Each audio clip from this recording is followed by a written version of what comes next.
Hi, everybody. This is Venkat from Simply.Coach, and you're listening to the Growth Dialogues podcast, the show that brings together experts in coaching, therapy, and consulting from around the world.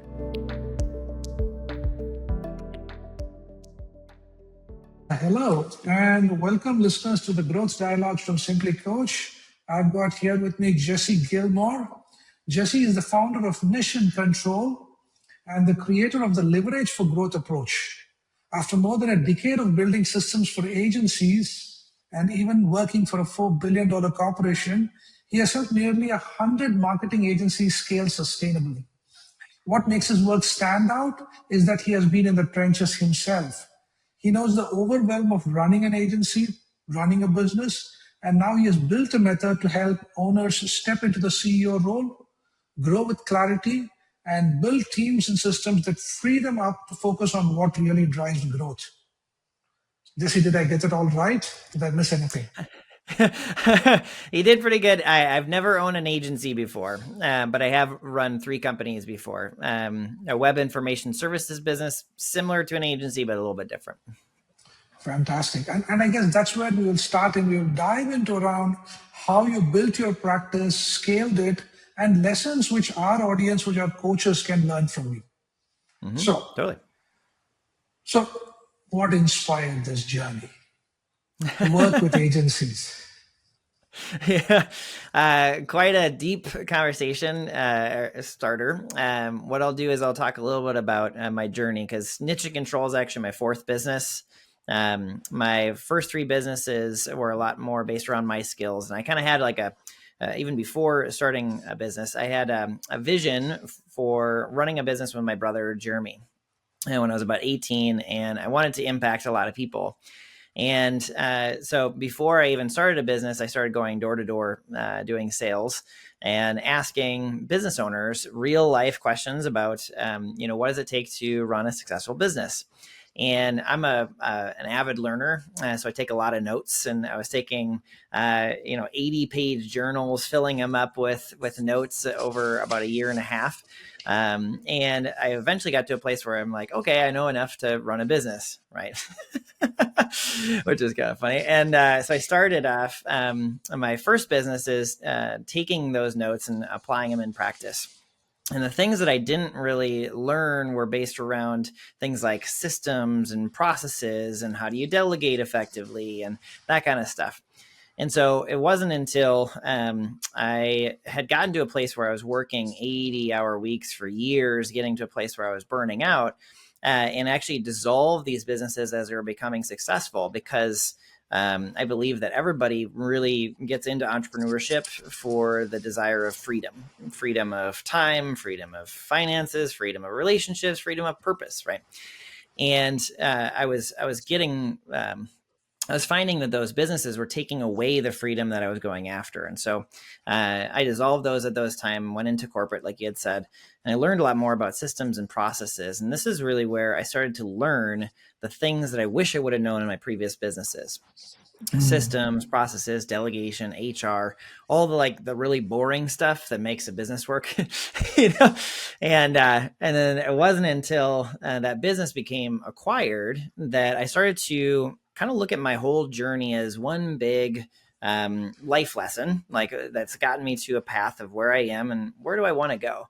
And it wasn't until I started realizing that some of my innate characteristics, my innate unique abilities were based around training and coaching.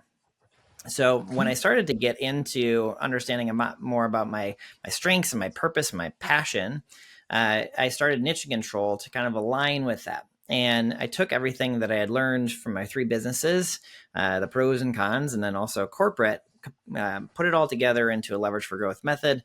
And I started working with different types of clients. The first one was a SaaS company. Another one was a copywriter. And then I stumbled upon an agency. And I took that agency from $15,000 per month to $100,000 per month in 9 months. And I was like, oh, that's kind of cool.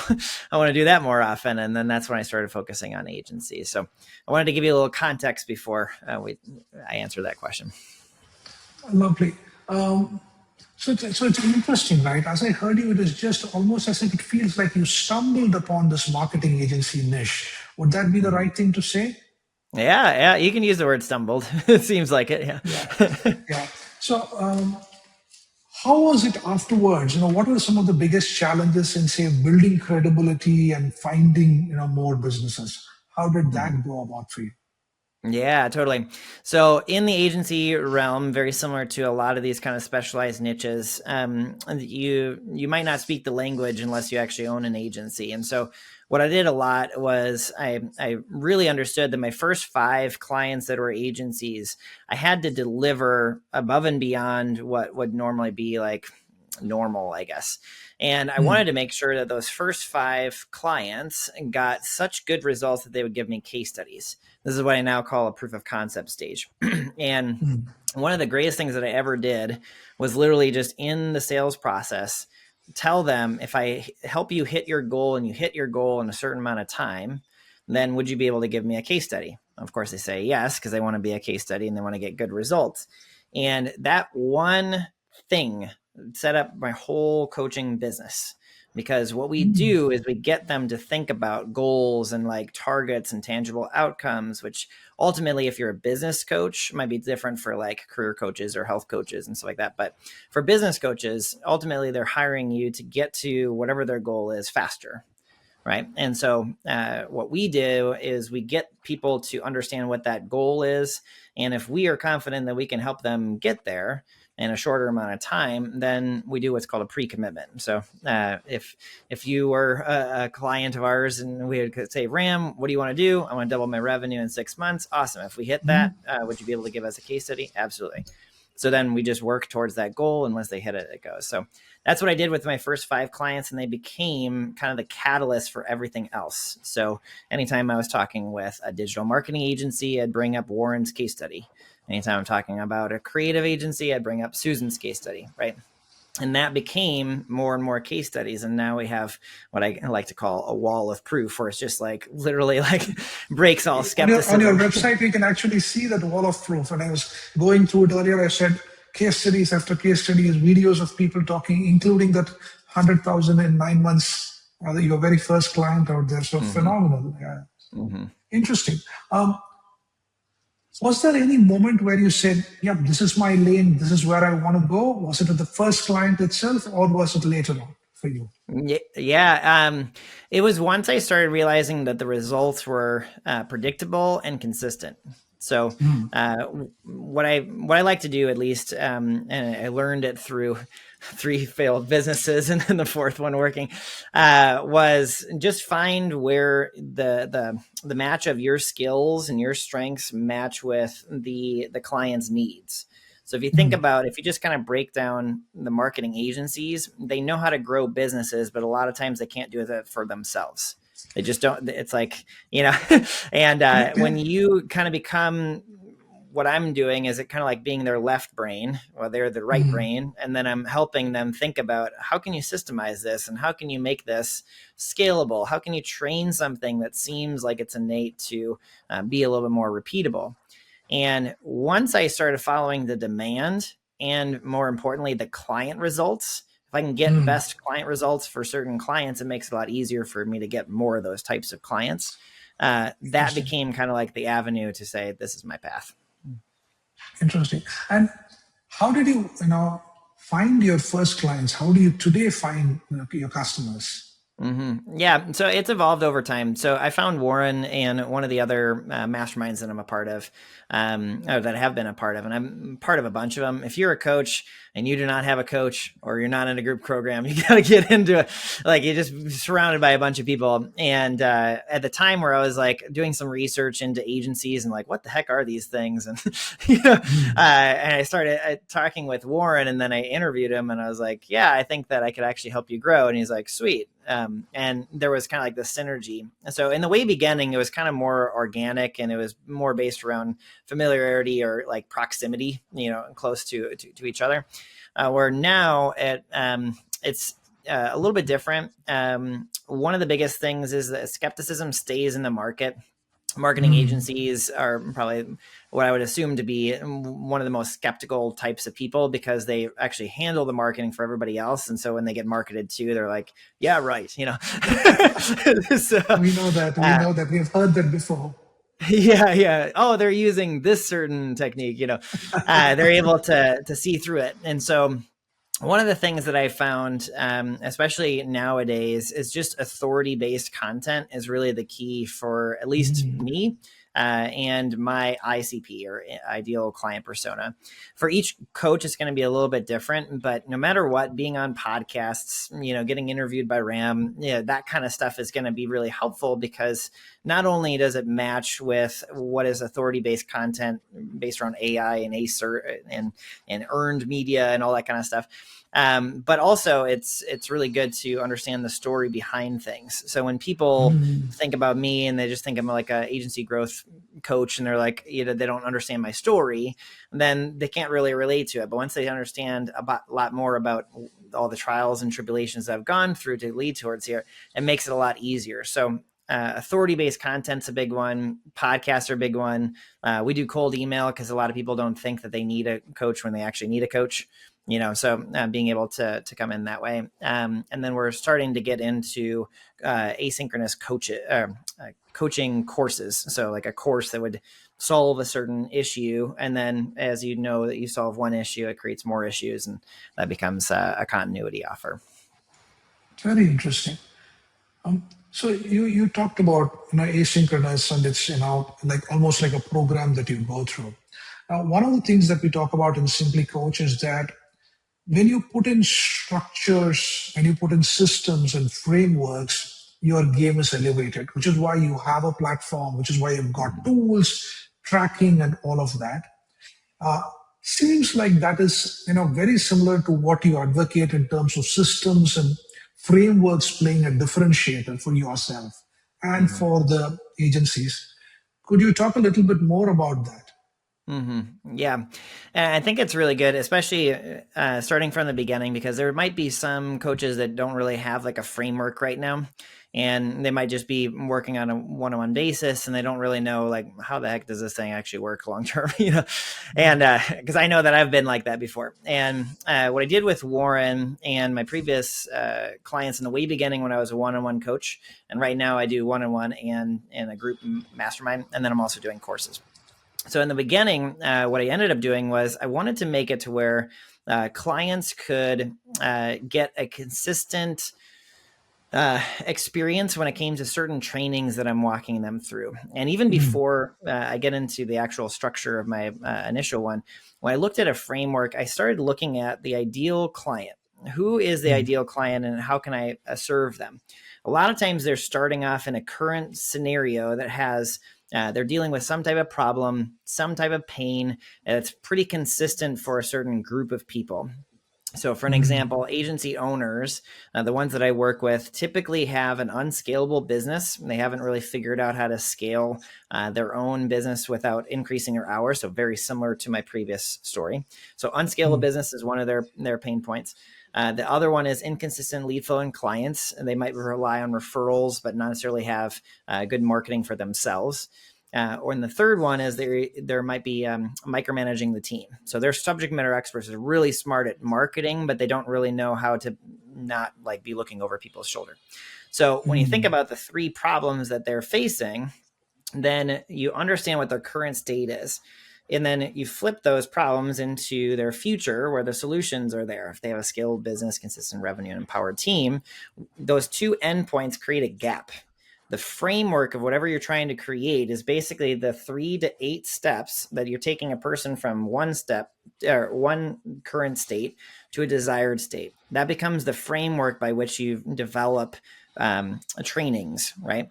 And in each one of those steps, you're going to find kind of like building blocks. What's the foundation? What's kind of like, once you build the foundation, what's the next step, and what gets the best results, right?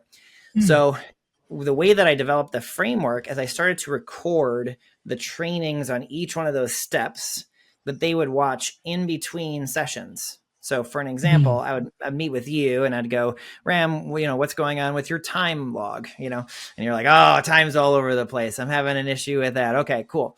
So watch this video, take the time log, and then come back and we'll assess it and we'll figure out what the next steps are. So then they go to the next week. And you just keep on doing that. And that developed real market feedback and client feedback right from the get-go on a framework that you create.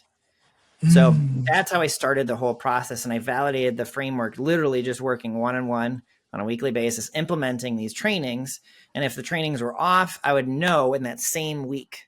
So it allows you to make any changes that you need to make based around it. So that's how I developed a framework. That's how I started to test the framework on a one-on-one basis until it became so repeatable that it became a group.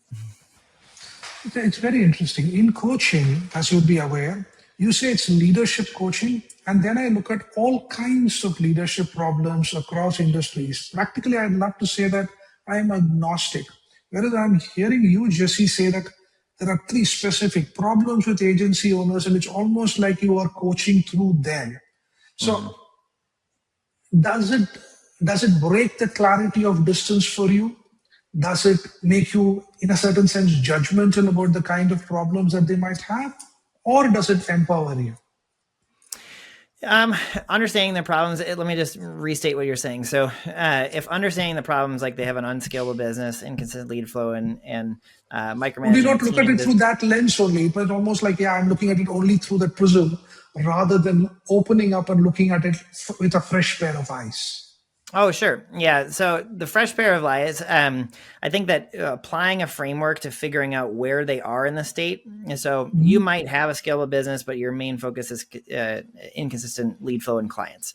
Or you might have those two pieces, but micromanaging a team. Understanding kind of where people are in the process is part of onboarding or part of your first coaching session that you have with somebody. You can customize it to them, but a lot of times what happens is that their focus might be on more leads right now. Like they're really focused around leads.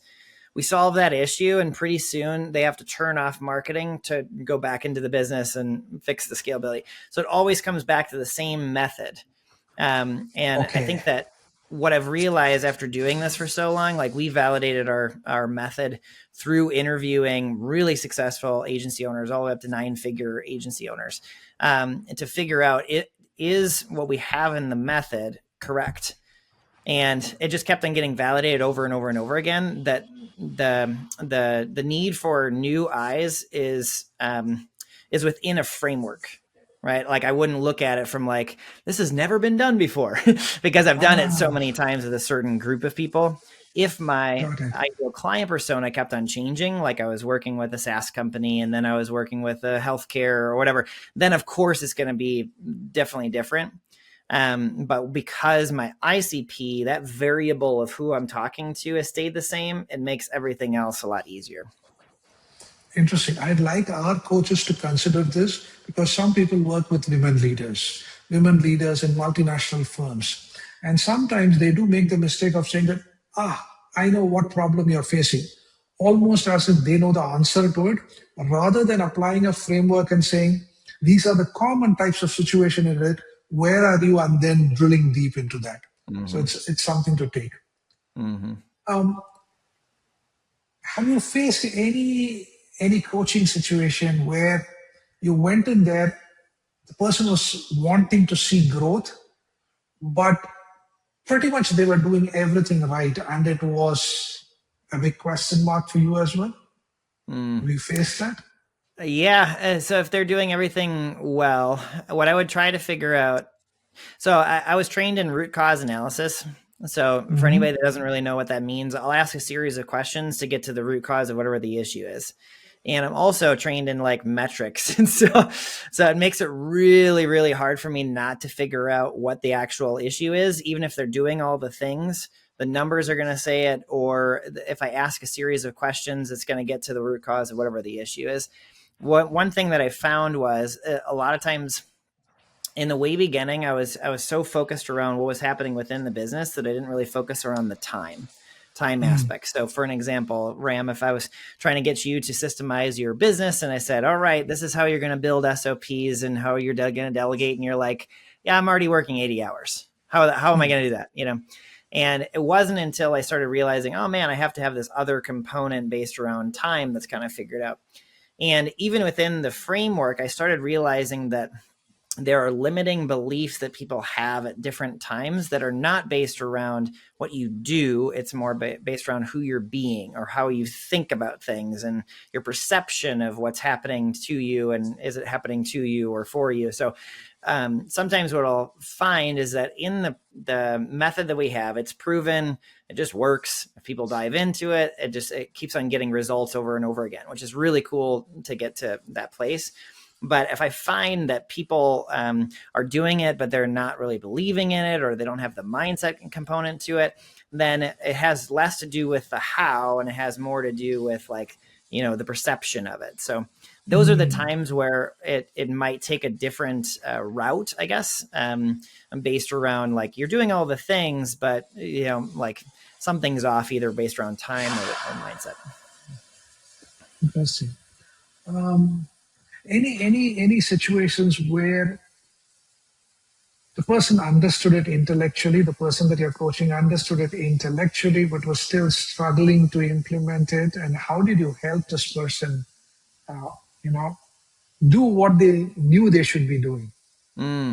Perfect example is over the last 2 weeks, one of my clients knows that she has to go out into the market and develop what's called a VSL, which is a video sales letter, which basically in about 3 minutes, it's like your elevator pitch within 3 minutes. But she's totally against doing video. It doesn't match her personality. She doesn't like to go out there. That's the thing. But she knows it's the thing that's needed. So for a period of time, we've been trying to work through the script and the recording and all that kind of normal stuff, and how do you actually get on video and do this. And it seemed as though every single time there was something wrong, that messed up, or something else happened, or whatever. And so she was getting down on herself. And I even jumped on a longer call with her, which I don't normally do with mastermind members, but I jumped on a longer call and I was trying to troubleshoot it and trying to fix it. And she just kind of hit this rock bottom. She's like, oh my gosh, I don't even know if I'm meant to do this. And then kind of went into a whole different kind of spinoff. And I believe in something a lot bigger, and so does she. And so I was like, I don't think you need more advice. I don't think you need any more pushing from anything external. I think it has to be from internal. You have to be pulled towards something a lot bigger. And I was like, here's what you need to do. You need to meditate, you need to journal, and you need to pray. And then you need to go back and you get into that VSL and do it. And what did she do last night? She did it, and it was amazing. Went from 6 minutes, what she used to be doing, which was all over the place, to 3. And I'm like, holy cow. I'm like, you showed up differently. What just happened? So I have so many weird tactics, I guess, and how to get somebody to do something. And sometimes it means going through a journey of going into a pit with somebody and dealing with that, and then going, okay, now it's not anything external, it's internal, and giving them an opportunity to be pulled towards an outcome, so I know that. Yeah. Beautiful. Okay, so we have talked a lot about your methodology, how you're approaching it, how you're leveraging it for growth, so on. I want to move a little bit to this aspect of marketing. You spoke about ICP, you spoke about your content and organically growing it. Talk to our coaches about how do you actually market yourself? How do you bring credibility, authority, authenticity? Could you share a bit about your own journey? Absolutely. So with a coach, first off, as a coach, if you are meant to coach, you have to be humbled by the idea that you'd be in a position where people will take your advice, your coaching, your method, the advice that comes from you, be paid for it to guide their behavior. Okay. So I want you to dive really deep into yourself as a coach and just realize that there's a humility that you have to come to coaching with in order for it to be powerful. Okay. You don't get into coaching and be like, I'm the greatest thing in the world. If you notice, even as I'm talking about the method, it's just been validated numerous times, and I'm still humbled by the fact that I get into the trenches with people and I go through stuff. Right. So knowing the humility that's needed in there is really key. because how you market as a coach is different than how you market as like a service provider. Okay. The PAC method, problem, agitate, or PAS a copywriting way of problem, agitate, and solution doesn't really match like coaching. You want to lead from client results and have the client speak for you. Okay. Which means that you have to dive really into what is the client's current state, what are they dealing with right now, and then what is their desired future. And your coaching needs to bridge that gap. That's why any person buys anything, is because they're dealing with some problem right now and they're buying a product, service, or transformation to get them to their desired future. Okay. So when I think about marketing, it's that foundational stuff that gets people to understand where they are, where they want to go, and then you're the gap. Okay. Or you're able to fill the gap with your offer, right? With that knowledge there, in your first 5 clients, that proof of concept that I was saying, literally do coaching for free. And I know I was rewatching one of your previous videos, and she talked about coaching for free for a period of time. That coaching for free or coaching for a case study and putting a time frame on it and so forth allows you to be able to get started with people and kind of develop that framework, that method that you're going after. Having people get good results for you or from you in exchange for a testimonial is worth more than whatever you would charge for the first 5 people.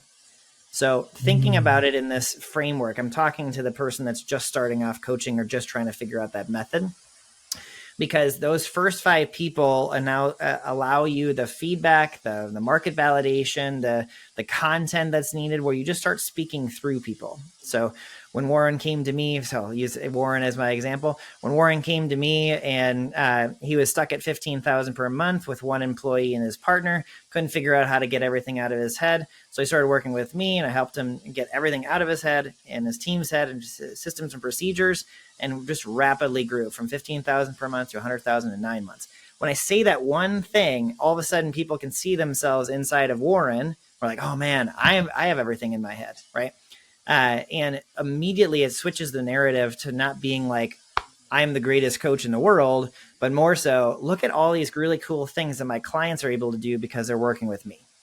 That sets up for marketing. So when I talk about everything with marketing strategies, it comes from referrals and taking passive referrals and making them active through social proof and testimonials, using that to be the bedrock of pretty much everything that you're going to have on your website. If you do events, it's just a good way to get one to many and have people walk through and you explain your method to a group of people. That's another thing where you can bring case studies into it.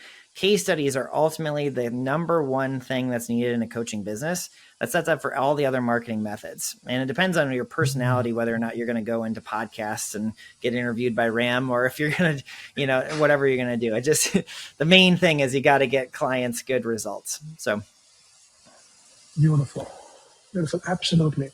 Now, as you're talking, something struck me. Has there been any time when you said, that's what I teach all my people, I missed it out? Have you had something like that in your own marketing, in your own scaling?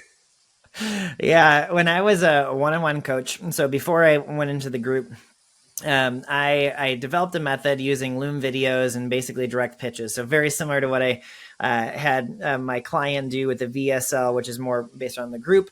I was doing that every single day, 5 to 10 people, but individual videos. So I'd send you a video for 3 minutes of me basically saying, Ram, you're awesome. Here's what I like about you. Here's what I could do for you. Open to a call. Right. And I was doing that over and over again, and it worked really well to get clients in. And I got to a place where I was working the same amount of hours as my previous businesses in a coaching role. And I'm like, holy crap. Now, granted, as a coach, when you're making $30,000 a month, it's like blows your mind. And my wife was like, you're making so much more money than you've ever made, as a coach before, but you're miserable. And I was like, I need to apply my own method to my business. Okay. So before then, I was a coach, kind of similar to like a sports coach, where the sports coach might not be the greatest at basketball, but he's teaching a bunch of basketball players how to be better. Right. And it was the time where I started to understand that my vision was bigger than the 15 clients that I had at the time, right? And I had a vision for impacting 1 million entrepreneurs. Part of the reason why I'm on podcasts these days, right? And the only way that I would reach 1 million entrepreneurs is if I got out of my way and I started to apply my own method to the business. So I started to make the switch from one-on-one coaching to a mastermind in 2022. In 2023, I wrote the book, The Agent's Owner's Guide to Freedom. And I also launched the podcast and went through 200 and some episodes. I think we're at 270 or something like that since 2023. And that was a time where I started to apply leverage for growth, the things I'm teaching my clients, to my own business. And it was as a radical change. I started to realize that the same transformation that I'm teaching my clients to do, I'm doing it myself. But I do find that I'm in the middle of coaching somebody and I'm going, oh my gosh, like that's actually what I need to do. And I find that a lot because I'm naturally an extrovert, if you haven't noticed, and so I'll get ideas and strategies actually just from talking. And the more I do it, the more I'm like, oh my gosh, that's exactly how I need to apply it for my business. So those are the kinds of times where I'm like, I'll reach that same level where I'm like, something needs to pivot in the business because I was becoming my client basically. So. Okay. Beautiful. Okay. So coming to this part where I'm going to ask you very specific questions as advice to our coaches. Sure. So many coaches hit what you would call as the solopreneur ceiling, right? They've had a successful corporate stint, they come into coaching and they become solopreneurs. And they wish they could do more, but they don't. Pointed question: how can they identify if they have hit the solopreneur ceiling? How can they identify it and then move past it? Sure. So perfect question to come right after what I was just talking about. So, yeah. So if as a coach, if you are like what I was just describing a second ago with my one-on-one business, maybe not the 30,000 a month or whatever, but just getting to a place where you are spending more time in the business and it feels like you own a practice, but don't really have like any type of expansion or growth, right? That's where you're kind of at this inflection point, which is Ram's talking about, where you have to decide whether or not you're going to have other coaches or you're going to switch to a group, or if you're going to stay kind of where you are right now. Now, coaching has the opportunity of being either a self-employed kind of owning a job kind of role where you are a coach, right? And you have a practice and this is what your thing is. You're capped off at a certain number of spots that you can take on. If that is, it's very simple. So there's pros and cons to both options, right? The one-on-one coach that's a full practice, you get on a wait list, you increase your prices, you make more money as you work more hours. So that's one piece. The second one is more based around like a business owner, right? Where you start to focus more on people and getting other coaches to do what you're doing, right? There are pros and cons to that as well. It's more scalable, but it's a little bit more complex. You're going to have team members. You're going to have to let go of people. You're going to have to figure out payroll. You're going to have to figure out a bunch of stuff. If you're at that inflection point, the only reason why you'd ever switch out of a coaching practice job version to more of a business version is if you're pulled towards something bigger than yourself. And what I mean by that is you have to have like a vision for something, because the transition between one-on-one coach and like a group format or multiple coaches is hard. Okay. It's a lot of people say that it's really easy. It's a lot harder than you think, because when you start to think about it, there's two different things that come in play. If you're hiring other coaches, you're going to have to figure out how to train them effectively, watch over them, manage them. Yeah. There's a whole nother aspect. And then getting clients to trust this other coach, right? So there's pros and cons to that. If you do the group format, you're switching from a one-on-one format, which is maybe what you're used to, a little bit more private, right, to more of a facilitator type of role. And that facilitator type of role requires different skills, different leadership, different ways of enacting it. And it's also a different offer. So what I would say with anybody that's kind of at that place, you have to determine, do I actually want it to where it's simple, It caps off at a certain amount. I don't have a huge vision for the future of like massive expansion. Cool. Stay with it. Just can increase your prices when you get on a wait list, right? If you're on the business side and you're pulled towards something a lot bigger, then you got to figure out which route do you want to go. Do you want to go group? Do you want to go even higher ticket? Do you want to pull in more coaches? Do you want to use courses? What do you want to do? And the way that your lifestyle, your desired lifestyle is after for that type of business determines which one you go. Do you hire more people? Do you go courses? So forth. Yeah. What I'm hearing you say, Jesse, is let the business talk to you. Is it coming to you as something bigger than yourself? And that I found is like a huge one. If there is something bigger than yourself, you're not doing it. Oh, I want to do something.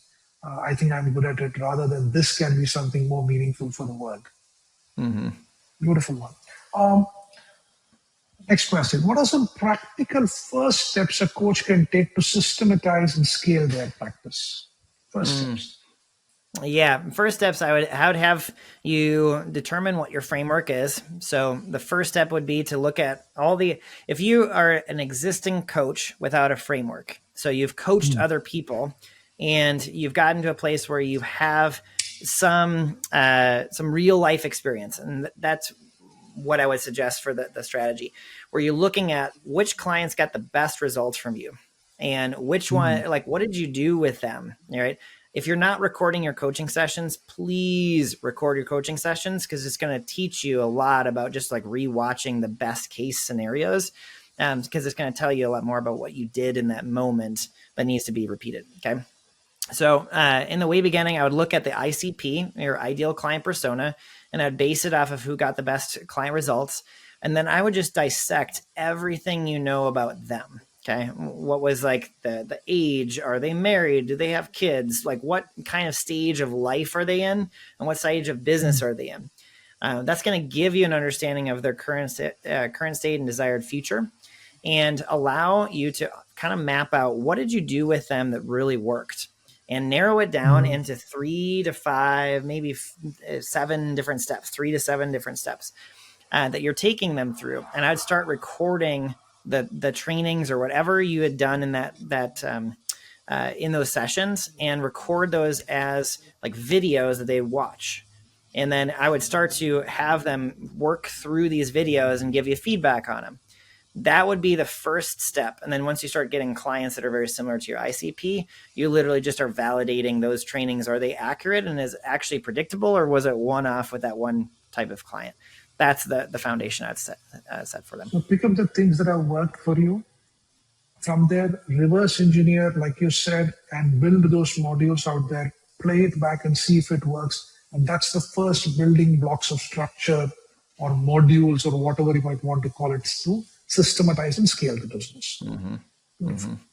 Okay, so how do you see the future of coaching evolving, both as a business and as a profession? Yeah, absolutely. So coaching, as with everything, is getting disrupted by AI. And the coaches that are going to be able to continue not only can relate to people and give them a human-like experience that can't be duplicated by AI, or that the specialized knowledge or the group of people that you serve is specialized enough to where you can know things that AI couldn't. So for an example, I was meeting with one of my clients that I've been with for about 12 months or so, and we started doing like monthlies.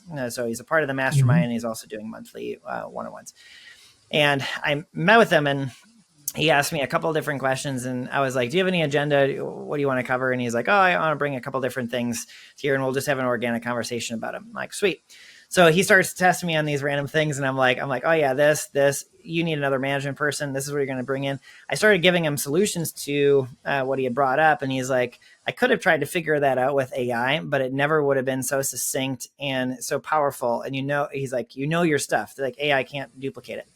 That is ultimately the future of coaching. And I think the coaches that are kind of like not really experts in what they're doing, or they're just kind of willy-nilly doing it, and that AI could actually do a better job, I think that they need to up their game. So if you are hearing this and you're going, I don't know if I could actually be replaced by AI, everything I said about the foundational work in the previous question that you had, do that, because that is going to start getting into your signature framework, your signature method, repeatable results, all the stuff that AI could not do.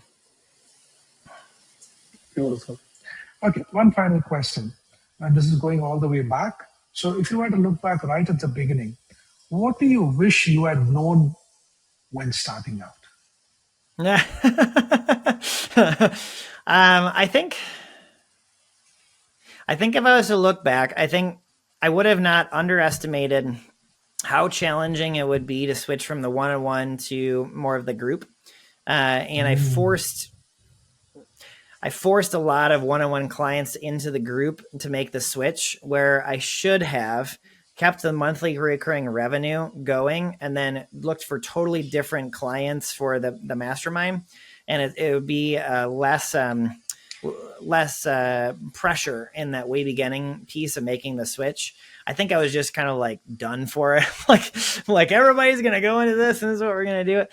As opposed to what was really needed was just keep the cash flow going. So if you are making that switch from the one-on-one into the group, and the group is a continuity, which means that they're paying you on a monthly basis, a certain flat fee, and then your one-on-one is the same, then I would keep your one-on-one clients. Don't even think about them being a part of a group, because they're two very different types of offers. And then I would literally just start building that mastermind or that group version and testing it out, validating in the same way that I just described, without making this huge jump. It just put a lot of pressure on making the mastermind work right from the get-go, when in actuality, it was like there was a lot of learnings in that first year or so. So that would be my lesson. So if I were to abstract that in my own words, Jesse, it's like keep what's working, don't tinker with it. Do the small experiments when you're trying to do some things, rather than just do this big jump. Mm-hmm. Absolutely. One thing I would say, Ram, one other thing.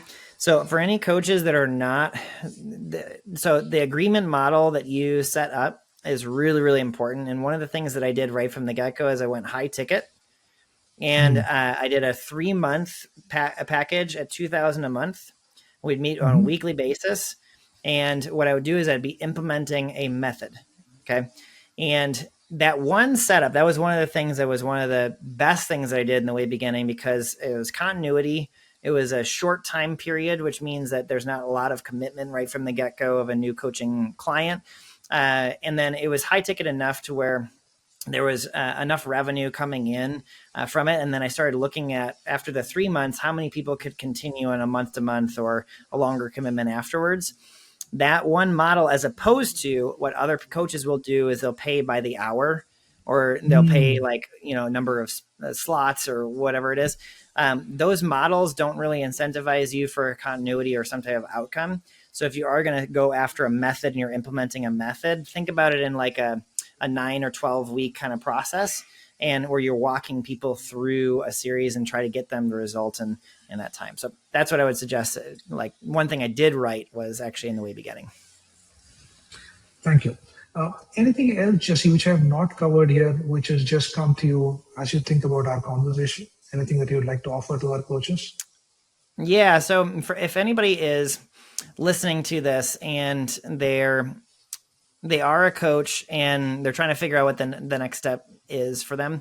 Maybe they're at the place where they're at the one-on-one, they're trying to figure out the group and stuff like that. What I would do is I would think about, what are your intentions 3 years from now? What are you trying to accomplish? And not necessarily like a goal, but like, what is your intention? And then if you're to look back on that intention, is it bigger than where you are right now? If it's like impacting 1 million entrepreneurs or getting paid $1 million a year as a coach, right? Something amazing, and having like these things that are much bigger than where you are right now. If they are, then you're going to have to consider some type of pivot in your method or your program or growth. If it's not, then don't get stuck in indecision about like, am I going to grow this practice beyond me or not? I think that one decision is so important for people to make, because you can't, like, going all in is the most important thing for your business. And also your clients can feel it. So if you're at that kind of like inflection point, you got to make a decision. The easiest way to do it is start thinking about intentions, 3-5 years from now, whatever those intentions are. If they're bigger than where you are right now, then something's got to change. Beautiful. Thank you, Jesse. Thank you so much for sharing your journey and your wisdom. Really enjoyed our time here today. For the listeners of this podcast, I'm going to include links to Jesse's website, podcast, and the book. It'll be there in the show notes. For us, this conversation reinforced that growth isn't just about just having an idea, it's about systems, it's about the mindset, and both working together hand in hand. Thank you, Ram. Thank you for listening to this episode of Growth Dialogues. Don't forget to subscribe to us wherever you enjoy your podcast.